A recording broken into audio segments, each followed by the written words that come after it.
ওরে সিআইডি আসছে বলছে দর হাদিয়া লো, ঠিক আছে, ও বলছে যে না হাদিয়া লাগবে না, তো পরে বলতেছে যে দর হাদিয়া লো, ঠিক আছে, পরে হাদিয়া লোকের সঙ্গে ছবি তুলছে, ছবি তুলি বলে দিয়ে লো।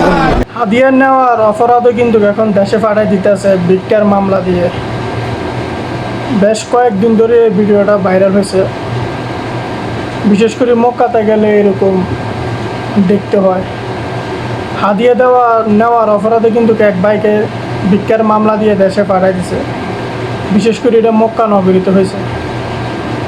আর সৌদি আরবের সরকার সর্বোচ্চ চেষ্টা করে মক্কা এবং মদিনাতে সর্বোচ্চ নিরাপত্তা দেওয়ার জন্য।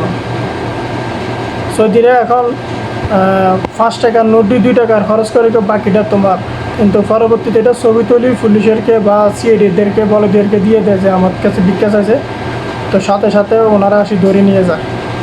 তো এত প্রবাসী ভাইরা সবাই সতর্ক থাকবেন, সব কিছু দেখে শুনে টাকা নেবেন।